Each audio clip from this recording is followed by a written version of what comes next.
1500 বছর আগের কথা। আরবের উত্তপ্ত মরুভূমিতে একটি গল্প রচিত হয়েছিল, যে গল্প শুধু দুটি মানুষের নয়, বরং পুরো মানবজাতির ইতিহাস বদলে দিয়েছিল। এটি একজন বিশ্বস্ত পুরুষ ও একজন বিচক্ষণ নারীর গল্প। এটি বিশ্বাসের গল্প, ত্যাগের গল্প, ভালোবাসার গল্প। পঞ্চম শতাব্দীর শেষ ভাগ, আরব উপদ্বীপের কেন্দ্রে অবস্থিত মক্কা নগরী। এই শহর তখন বাণিজ্যের কেন্দ্র, কুরাইশ বংশের আধিপত্য। কিন্তু এই সমাজে নারীদের কোনো মর্যাদা ছিল না। কন্যা সন্তানকে জীবন্ত কবর দেওয়া হতো।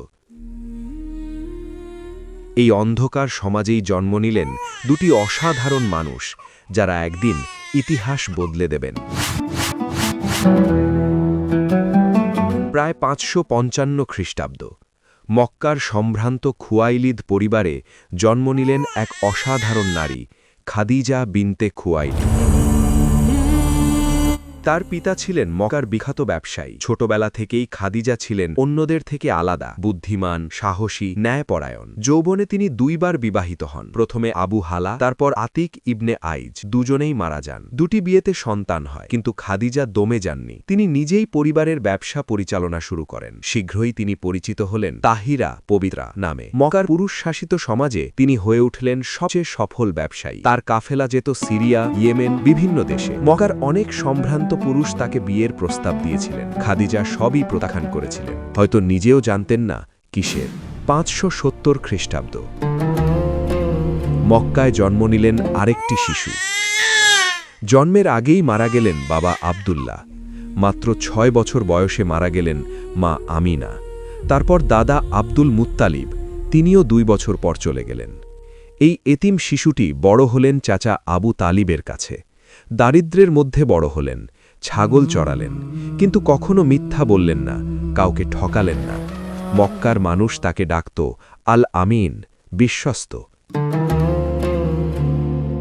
খাদিজা রাদিয়াল্লাহ আনহা তার ব্যবসার জন্য বিশ্বস্ত মানুষ খুঁজছিলেন, যিনি তার পণ্য নিয়ে সিরিয়া যাবেন। মক্কায় আল আমিনের সুনাম ছড়িয়ে পড়েছিল। খাদিজার এক বিশ্বস্ত দাস খাদিজার প্রতিনিধি হিসাবে মোহাম্মদ সাল্লাল্লাহু আলাইহি ওয়াসাল্লামের কাছে গেলেন। মোহাম্মদ সাল্লাল্লাহু আলাইহি ওয়াসাল্লাম তখন 25 বছরের তরুণ। মোহাম্মদ সাল্লাল্লাহু আলাইহি ওয়াসাল্লাম রাজি হলেন। খাদিজার চাকর নাফিসা তার সাথে গেলেন সিরিয়ার পথে। সিরিয়ায় ব্যবসা হল অভূতপূর্ব। মোহাম্মদ সাল্লাল্লাহু আলাইহি ওয়াসাল্লামের সততা, বুদ্ধিমত্তা ও ন্যায়পরায়ণতায় লাভ হল দ্বিগুণ। নাফিসা দেখলেন এই তরুণের অসাধারণ চরিত্র। ফিরে এসে নাফিসা খাদিজাকে সব জানালেন এবং সাথে যোগ করলেন একটি প্রশ্ন। নাফিসা মুহাম্মদ সাল্লাল্লাহু আলাইহি ওয়াসাল্লামের কাছে গেলেন এবং সরাসরি জিজ্ঞাসা করলেন বিয়ের কথা। মুহাম্মদ সাল্লাল্লাহু আলাইহি ওয়াসাল্লাম বললেন, কিন্তু সে কে? নাফিসা বললেন, খাদিজা বিনতে খুয়াইলিদ। মুহাম্মদ সাল্লাল্লাহু আলাইহি ওয়াসাল্লাম রাজি হলেন, কিন্তু এই রাজি হওয়াটা শুধু সামাজিক বা বাণিজ্যিক কারণে নয়। খাদিজার চরিত্র, তার পবিত্রতা, তার বুদ্ধিমত্তা, এই সব কিছু মোহাম্মদ সাল্লাল্লাহু আলাইহি ওয়াসাল্লামকে আকৃষ্ট করেছিল। বিবাহের দিন এলো। খাদিজার বয়স তখন 40 বছর, মোহাম্মদের বয়স 25 বছর। সমাজের দৃষ্টিতে এটা ছিল অস্বাভাবিক, কিন্তু দুটি আতার কাছে বয়স কোনো বিষয় ছিল না। মহর নির্ধারিত হল 20টি উটনি। চাচা আবু তালিব পড়লেন বিবাহের খুতবা। সেদিন মক্কায় শুধু দুটি মানুষের মিলন হয়নি, বরং ইতিহাসের সবচেয়ে গুরুত্বপূর্ণ পরিবারটির যাত্রা শুরু হল।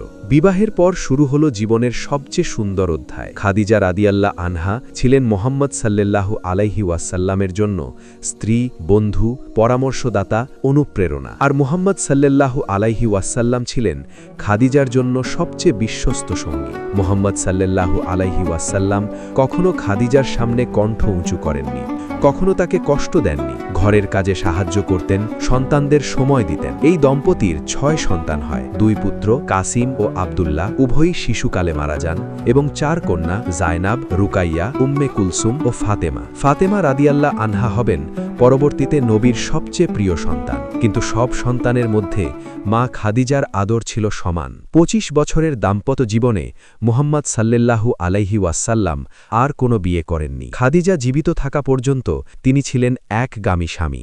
পরবর্তীতে খাদিজার মৃত্যুর পর আয়েশা রাদিয়াল্লাহ আনহা একবার ঈর্ষাবশত খাদিজার কথা বললে নবী সাল্লাল্লাহু আলাইহি ওয়াসাল্লাম বললেন, আল্লাহ আমাকে তার চেয়ে ভালো কাউকে দেননি। সে আমাকে বিশ্বাস করেছিল যখন সবাই অস্বীকার করেছিল। সে আমাকে সাহায্য করেছিল তার সম্পদ দিয়ে যখন সবাই আমাকে বঞ্চিত করেছিল। সহিহ বুখারী ৬১০ খ্রিস্টাব্দ। মুহাম্মদ সাল্লাল্লাহু আলাইহি ওয়াসাল্লামের বয়স তখন ৪০। তিনি প্রায় হেরা গুহায় ধ্যানমগ্ন থাকতেন। খাদিজা নিজেই তার জন্য খাবার পাঠাতেন। রমজান মাসের একটি রাতে, যে রাত পরবর্তীতে পরিচিত হবে লাইলাতুল কদর নামে, ঘটল ইতিহাসের সবচেয়ে গুরুত্বপূর্ণ ঘটনা। ফেরেশতা জিব্রাইল আসলেন, বললেন, ইকরা। বিসমিল্লাহির রহমানির রহিম। ইকরা বিসমি রাব্বিকাল্লাযী খালাক। খালাকাল ইনসানা মিন আলাক। ইকরা ওয়া রাব্বুকাল আকরাম। ওহির ভার সহ্য করতে না পেরে মোহাম্মদ সাল্লাল্লাহু আলাইহি ওয়াসাল্লাম কাঁপতে কাঁপতে বাড়ি ফিরলেন। মুখে একটাই কথা, আমাকে ঢেকে দাও, আমাকে ঢেকে দাও। মোহাম্মদ সাল্লাল্লাহু আলাইহি ওয়াসাল্লাম কাঁপতে কাঁপতে বাড়ি ফিরলেন। খাদিজা রাদিয়াল্লাহ আনহা তাকে দেখে বুঝলেন কিছু একটা হয়েছে। তিনি কম্বল দিয়ে স্বামীকে জড়িয়ে ধরলেন। শান্ত কণ্ঠে জিজ্ঞাসা করলেন, কি হয়েছে? মোহাম্মদ সাল্লাল্লাহু আলাইহি ওয়াসাল্লাম সব খুললেন। বললেন, আমি নিজেকে নিয়ে ভয় পাচ্ছি। তখন খাদিজা রাদিয়াল্লাহ আনহা বললেন, সেই কথা যা ইতিহাসে অমর হয়ে আছে। না, আল্লাহর কসম, আল্লাহ কখনো তোমাকে অপমানিত করবেন না। তুমি তো আত্মীয়দের সাথে সদাচার করো, সত্যি কথা বলো, অসহায়দের বোঝা বহন করো, মেহমানের সেবা করো এবং বিপদে মানুষের পাশে দাঁড়াও। সহিহ বুখারী।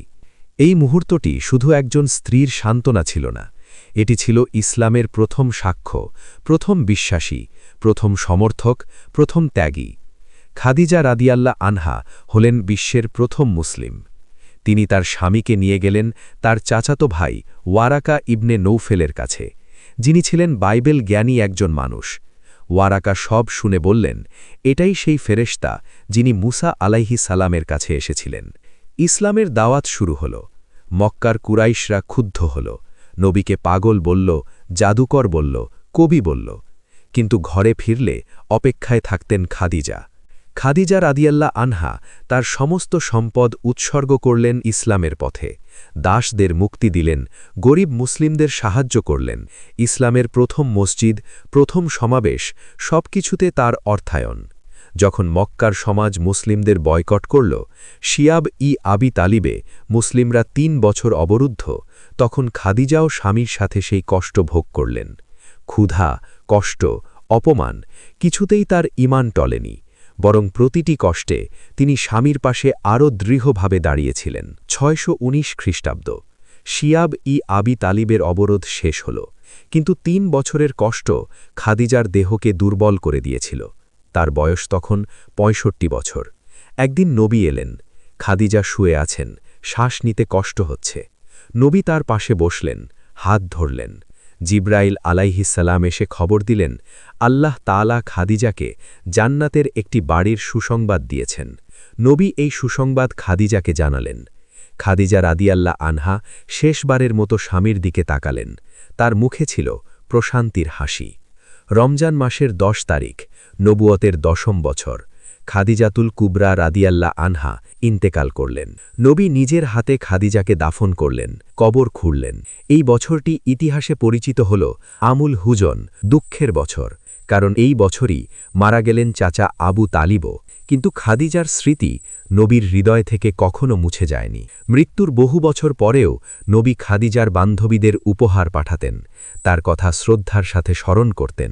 সে আমার ওপর ঈমান আনল যখন মানুষ অস্বীকার করল, সে আমাকে সত্যি মনে করল যখন মানুষ মিথ্যাবাদী বলল, সে আমাকে তার সম্পদে শরিক করল যখন মানুষ আমাকে বঞ্চিত করল। আল্লাহ আমাকে তার গর্ভে সন্তান দিলেন, অন্যদের কাছ থেকে নয়। এটি ছিল ইতিহাসের সবচেয়ে অসাধারণ দম্পতির গল্প। একজন নারী যিনি প্রমাণ করলেন বয়স, সম্পদ, সামাজিক মর্যাদা ভালোবাসার পথে বাধা হতে পারে না। একজন পুরুষ যিনি প্রমাণ করলেন সত্যিকারের ভালোবাসা মানুষকে মৃত্যুর পরেও ভুলতে দেয় না।